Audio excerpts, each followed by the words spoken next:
Hello students, very good morning. आज के इस सेशन में हम समझने की कोशिश करेंगे मनी एंड क्रेडिट। मनी का तात्पर्य है पैसा और क्रेडिट का तात्पर्य है ऋण, उधारी। इस चैप्टर के अंतर्गत हम मनी एंड क्रेडिट के पूरे सिस्टम को समझने की कोशिश करेंगे। हम समझने की कोशिश करेंगे कि मनी का या पैसे का हमारे जीवन में क्या महत्व है या क्रेडिट का हमारे जीवन में क्या महत्व है। माय डियर स्टूडेंट्स, क्या आप समझते हैं कि मनी के अंतर्गत हम जिन जिन चीजों का प्रयोग करते हैं, क्या हमेशा से उन चीजों का प्रयोग होती रही हैं? आज हम मनी के अंतर्गत करेंसी का प्रयोग करते हैं। करेंसी मीन्स मुद्रा। हमको कोई बाजार से कोई सामान खरीदना होता है, हम 10 रुपए, 20 रुपए, 50 रुपए के नोट लेके जाते हैं और दुकान से अपने जरूरत की चीज खरीद के लेके चले आते हैं। इसको क्या कहते हैं? इस सिस्टम को कहते हैं मीडियम ऑफ एक्सचेंज। करेंसी क्या है? विनिमय का माध्यम है, विनिमय का साधन है। लेकिन सभ्यता के प्रारंभिक दौर में जब मानव ने सभ्यता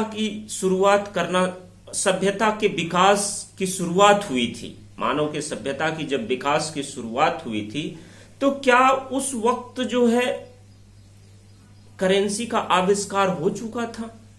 माय डियर स्टूडेंट्स, नहीं। उस वक्त करेंसी का या मुद्रा का आविष्कार नहीं हुआ था। उस समय जो सिस्टम था, जो मीडियम ऑफ एक्सचेंज था, जो विनिमय का साधन था, उसको कहते हैं बार्टर सिस्टम। बार्टर सिस्टम का तात्पर्य यह है अदला बदली। अदला बदली के अंतर्गत होता क्या था कि जैसे हमको किसी चीज की जरूरत है, मान लो हमको गेहूं की जरूरत है और एक दूसरे व्यक्ति को चावल की जरूरत है, तो कहने का मतलब उसके पास गेहूं है, मेरे पास चावल है, ठीक है। तो हम क्या करेंगे कि हम इसको जो है अदला बदली कर लेंगे। इसमें बहुत सारी खामियां हैं, बहुत सारी कमियां हैं। इसके लिए सबसे जरूरी होता है डबल कोइंसिडेंस ऑफ वांट्स होना। डबल कोइंसिडेंस ऑफ वांट्स का तात्पर्य क्या है कि जिस वक्त हमें गेहूं की जरूरत है, उसी वक्त उस व्यक्ति को चावल की भी जरूरत होनी चाहिए, तभी हमारी अदला बदली की प्रक्रिया संपन्न होगी। उस जमाने में हम वस्तुओं की अदला बदली किया करते थे। इसके बाद मीडियम ऑफ एक्सचेंज के रूप में आए क्वाइंस आए। क्वाइंस के अंतर्गत हमने जो है सोने के सिक्के बनाए, चांदी के सिक्के बनाए, तांबे के सिक्के बनाए। हम हिस्ट्री की किताबों में इन सारे सिक्कों के बारे में अध्ययन करेंगे। ये सारे सिक्के जो है इंट्रिंसिक वैल्यू रखते थे। कहने का तात्पर्य क्या है कि इनकी कीमत इन सिक्कों में अंतर्निहित होती थी। जैसे कहने का तात्पर्य है कि यदि कोई सोने का सिक्का होगा तो उसका मूल्य उसमें निहित है, चांदी का सिक्का होगा तो उसका मूल्य उसमें निहित है, तांबे का सिक्का होगा तो उसका भी मूल्य उसमें निहित है। इसके माध्यम से जो है हम मेडुअल पीरियड में या एंशियंट पीरियड में हम क्या करते थे? हम चीजों को एक दूसरे से विनिमय करते थे, हम चीजों को प्राप्त करते थे या चीजों को लोगों को देते थे, और उसके बदले में हमें सोने के सिक्के, चांदी के सिक्के, तांबे के सिक्के मूल्यानुसार प्राप्त होते थे। लेकिन समय के परिवर्तन के साथ आर्थिक विकास की प्रक्रिया आगे बढ़ी और आज के समय में हम जो है मुद्रा का प्रयोग करते हैं। विनिमय के माध्यम के रूप में हम मुद्रा का प्रयोग करते हैं। यह मुद्रा इंट्रिंसिक वैल्यू नहीं रखती है। यह मुद्रा जो है, इसमें जो है उस मुद्रा की कीमत नहीं निर्धारित होती है। हम 10 रुपए के नोट लें, 20 रुपए के नोट लें, 50 रुपए के नोट लें, तो कहने का मतलब यह है कि उसके कागज की साइज सेम होगी, उसका थोड़ा बहुत अंतर हो सकता है, लेकिन उस कागज को बेचने पर हमको उतनी कीमत नहीं मिल सकती है, उतने कीमत के सामान नहीं मिल सकते हैं। लेकिन फिर उसकी कीमत निर्धारित कैसे होती है? वास्तव में उसकी कीमत निर्धारित होती है उसकी गारंटी के माध्यम से। उस पे सरकार ने गारंटी दिया हुआ है, सरकार की तरफ से आरबीआई के गवर्नर ने गारंटी दिया हुआ है, आप नोट को लेंगे और उस पे जब पढ़ेंगे तो उस पे लिखा रहता है, मैं धारक को 10 रुपए अदा करने का वचन देता हूं, मैं धारक को 20 रुपए अदा करने का वचन देता हूं, मैं धारक को 50 रुपए अदा करने का वचन देता हूं। इसका तात्पर्य क्या है? इसका तात्पर्य है कि आप इस नोट को लेकर के जाएंगे, किसी भी फर्म में जाएंगे, किसी भी संस्था में जाएंगे, किसी भी शॉपिंग मॉल में जाएंगे, तो आपको उतनी कीमत की चीजें मिल जाएंगी। वह संस्था आपको कभी भी उस नोट को लेने से इनकार नहीं कर सकती है, क्योंकि वह नोट क्या है? एक लीगल टेंडर है, एक लीगल अथॉरिटी दी गई है कि वास्तव में आप इस नोट के माध्यम से इतनी कीमत की वस्तु प्राप्त कर सकते हैं। वास्तव में माय डियर स्टूडेंट्स, करेंसी के आविष्कार ने हमारे जीवन को काफी सुगम और आसान बना दिया। हम आसानी से चीजों का वैल्यूएशन कर सकते हैं, हम चीजों का आसानी से कीमत निर्धारित कर सकते हैं। इसके अतिरिक्त हमको जो है बार्टर सिस्टम के अंतर्गत, अदला बदली के सिस्टम के अंतर्गत डबल कोइंसिडेंस ऑफ वांट्स की समस्या का सामना करना पड़ता था। इसके अंतर्गत डबल कोइंसिडेंस ऑफ वांट्स की समस्या का सामना नहीं करना पड़ता है। अर्थात कहने का तात्पर्य है कि हम चीजों को आसानी से उसका वैल्यू निर्धारित कर सकते हैं और हम जो है चीजों को आसानी से एक्सचेंज कर सकते हैं। हम आसानी से चीजों को जो है एक दूसरे से जो है हस्तांतरित कर सकते हैं। इसमें हमें किसी प्रकार की समस्या का सामना नहीं करना पड़ता है। तो आज के समय में जो है मनी के बहुत सारे रूप प्रचलित हैं, मनी के बहुत सारे रूप प्रचलित हैं, जिसमें जो है आधुनिक रूप के अंतर्गत हम दो चीजों को लेते हैं। पहला है करेंसी, जिसकी चर्चा हमने की। करेंसी का जो है मुद्रण जो होता है सरकार के माध्यम से होता है, जो आरबीआई करती है, और करेंसी किस आधार पे, किस बेसिस पे जारी की जाती है, इसका अध्ययन हम आगे की कक्षाओं में करेंगे। वास्तव में करेंसी को जो है जारी करने में जो आरबीआई जो पद्धति अपनाती है उसको मिनिमम रिजर्व सिस्टम कहते हैं। मिनिमम रिजर्व सिस्टम का तात्पर्य क्या है? मिनिमम रिजर्व सिस्टम के अंतर्गत एक निश्चित मात्रा, एक निश्चित वैल्यू की एसेट आरबीआई रखती है। मतलब कि 200 करोड़ की प्रॉपर्टी, जिसमें गोल्ड होता है और फॉरेन एक्सचेंज होता है, फॉरेन करेंसी होती है, इसको रखने के बाद जो है उसके अगेंस्ट में जो है आरबीआई मुद्रा जारी करता है, करेंसी इशू करता है। और यह करेंसी एक लीगल टेंडर होती है। इस पे जो है सरकार की प्रत्याभूति होती है, गारंटी होती है, जो पूरे देश में प्रचलित होती है। इसको कोई लेने से इनकार नहीं कर सकता है। दूसरा होता है बैंक डिपॉजिट्स। बैंक डिपॉजिट्स का तात्पर्य क्या है कि माय डियर स्टूडेंट्स, आप लोगों ने सुना होगा, देखा भी होगा कि हमारे चारों तरफ, हमारी कॉलोनी में, हमारे शहर में बहुत सारे बैंक खुले होते हैं। बैंक का क्या रोल है? बैंक एक फाइनेंशियल इंस्टीट्यूशन होते हैं, एक वित्तीय संस्थान होते हैं, जो हमारे जो है कैश को, हमारे धन को, हमारे अतिरिक्त मनी को, सरप्लस मनी को अपने यहां डिपॉजिट करते हैं, और जो उनके पास डिपॉजिट्स आते हैं उसके बिहाफ पे, उसके बेसिस पे वह लोगों को लोन देते हैं। हम अपने पैसे को जब बैंक में जमा करते हैं तो उस पर भी हमें इंटरेस्ट मिलता है, और जो बोरोवर्स बैंक से लोन लेते हैं उस पर भी उनको इंटरेस्ट पे करना होता है। लेकिन अंतर क्या होता है कि हमारे डिपॉजिट्स पर, हमारी जमाओं पर बैंक लो इंटरेस्ट रेट देते हैं। कहने का तात्पर्य क्या है कि हमारी जमाओं पर बैंक की जो दर होती है, जो इंटरेस्ट देने की जो दर होती है, वह कम होती है, और जो लोन फॉरवर्ड करते हैं, बैंक जो लोन बोरोवर्स को देते हैं, उस पर जो है उनकी इंटरेस्ट रेट हाई होती है, और इस इंटरेस्ट रेट के बीच जो डिफरेंस होता है, इस इंटरेस्ट रेट्स के बीच जो अंतर होता है, वही इनकम ऑफ बैंक्स होते हैं। कहने का तात्पर्य क्या है कि वही जो है बैंक की आय होती है। इसीलिए कहा जाता है कि जो बोरोवर्स होते हैं, बैंक जो लोन फॉरवर्ड करती है वह बैंक की एसेट होती है, और बैंक के जो डिपॉजिट्स होते हैं वो बैंक की लायबिलिटी होती है।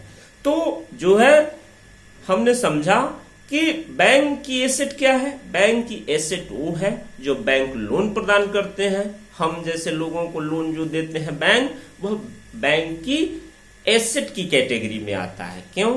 क्योंकि उसके माध्यम से बैंक इनकम जनरेट करते हैं, उनको आय प्राप्त होती है, उनको लाभ प्राप्त होता है।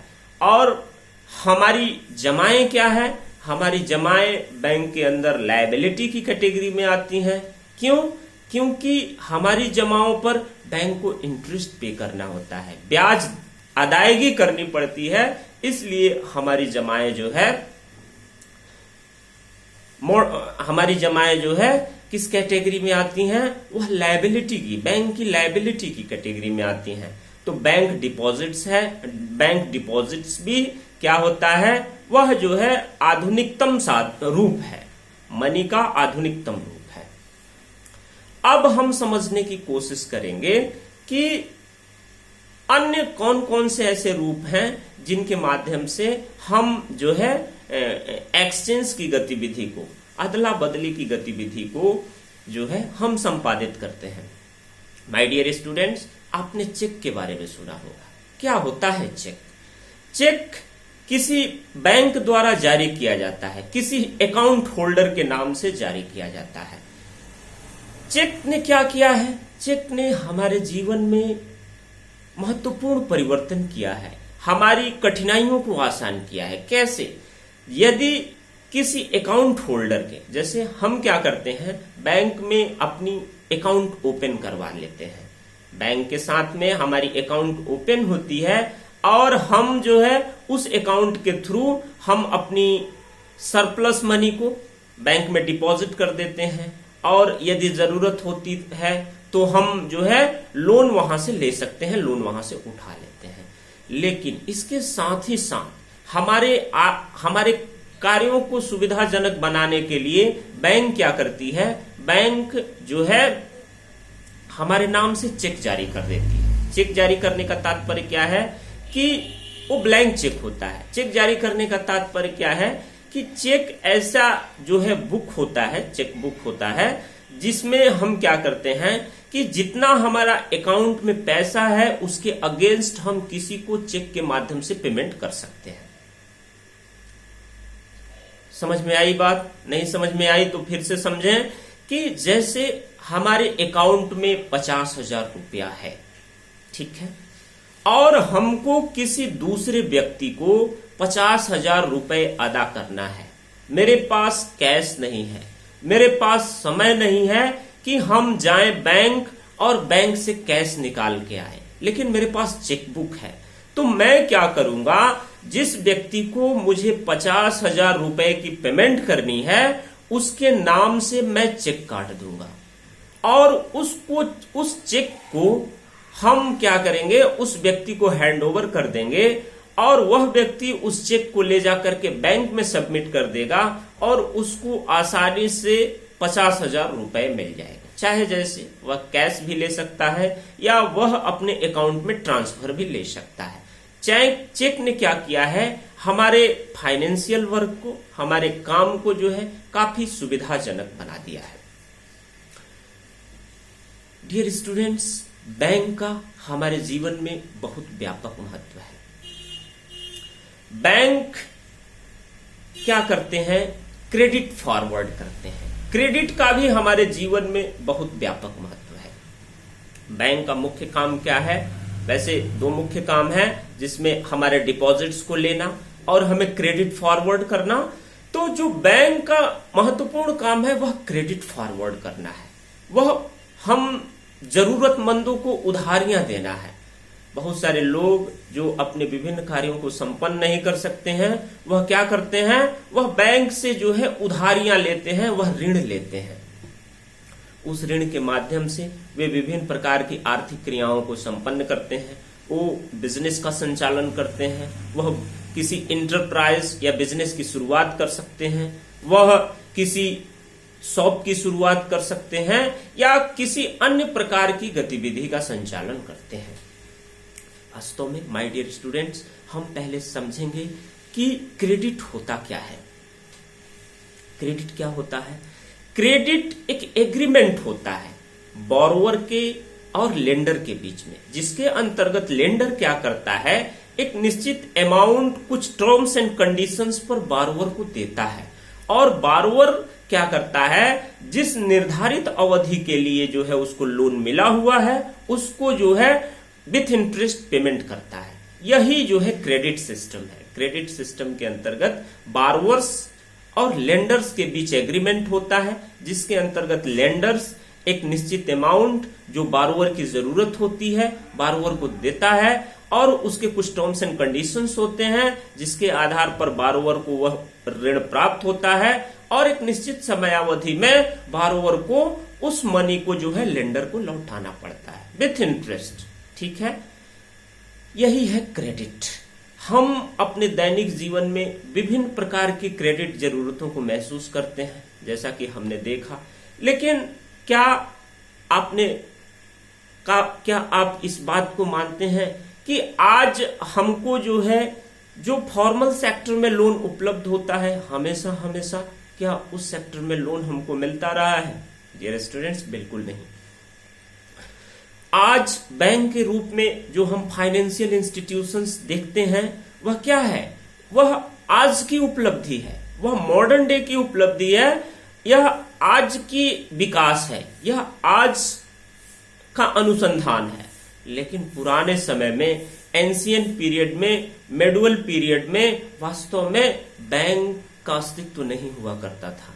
फिर हम अपने क्रेडिट जरूरतों को पूरा कैसे करते थे? हम अपने क्रेडिट जरूरतों को पूरा करते थे जो है मनी लेंडर्स के माध्यम से, सेठ के माध्यम से, साहूकार के माध्यम से, सेट्टी के माध्यम से। आज भी हमारी पॉपुलेशन का एक बड़ा भाग जो शिक्षित नहीं है, जो गरीब नहीं है, अपने ऋण जरूरतों को इन्हीं के माध्यम से पूरा करती है। वह अपने ऋण जरूरतों को जो है सेठ के माध्यम से, साहूकार के माध्यम से, मनी लेंडर के माध्यम से पूरा करती है। लेकिन जो शिक्षित हैं, जो संपन्न लोग हैं, ऐसा नहीं है कि संपन्न लोगों को पैसे की जरूरत नहीं पड़ती है, सभी लोगों को अपने दैनिक जीवन में पैसे की जरूरत पड़ती है। तो जो संपन्न लोग हैं वह फॉर्मल सेक्टर के अंतर्गत थ्रू प्रॉपर चैनल बैंक से लोन प्राप्त करते हैं। इस सेक्शन के अंतर्गत हम देखेंगे कि फाइनेंशियल इंस्टीट्यूशंस को जो दो कैटेगरी में डिवाइड किया जाता है, एक फॉर्मल सेक्टर, एक इनफॉर्मल सेक्टर। फॉर्मल सेक्टर के अंतर्गत बैंकिंग सिस्टम को शामिल किया जाता है। फॉर्मल सेक्टर के अंतर्गत फॉर्मल सेक्टर क्या होता है? वैधानिक होता है, लीगलाइज्ड होता है। लेकिन इनफॉर्मल सेक्टर क्या होता है? इनफॉर्मल सेक्टर लीगलाइज्ड नहीं होता है, इलीगल होता है, अवैधानिक होता है। जो बैंकिंग सिस्टम के फंक्शंस होते हैं वो लीगलाइज्ड होते हैं, उनके टर्म्स एंड कंडीशंस निश्चित होते हैं, निर्धारित होते हैं, उनके डिपॉजिट्स के टर्म्स एंड कंडीशंस निर्धारित होते हैं, उनके जो है लेंडिंग के टर्म्स एंड कंडीशंस निर्धारित होते हैं, वे नियमों कानूनों से बंधे होते हैं और उनकी रेट ऑफ इंटरेस्ट जो है काफी कम होती है। लेकिन जो मनी लेंडर्स हैं, जो सेठ हैं, जो साहूकार हैं, जो सेट्टी हैं, वे लीगलाइज्ड नहीं होते हैं, वे लीगल नहीं होते हैं, वे इलीगल होते हैं और उनके टर्म्स एंड कंडीशंस निर्धारित नहीं होते हैं।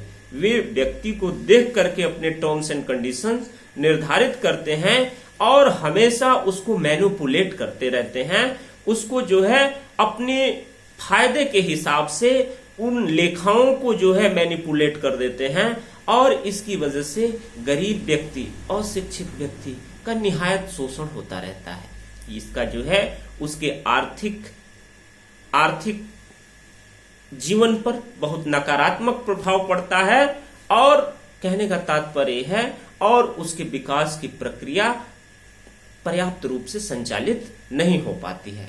लेकिन जो बैंकिंग सिस्टम के अंतर्गत हमें लोन प्राप्त होते हैं वे पूरी तरह से जो है एप्रोप्रिएट होते हैं, पूरी तरह से ठीक होते हैं, और इनका हमारे दैनिक जीवन में काफी सकारात्मक असर पड़ता है यदि हम जो है बेहतर अप्रोच से उस प्राप्त लोन का जो है हम अपने दैनिक जीवन में प्रयोग करते हैं।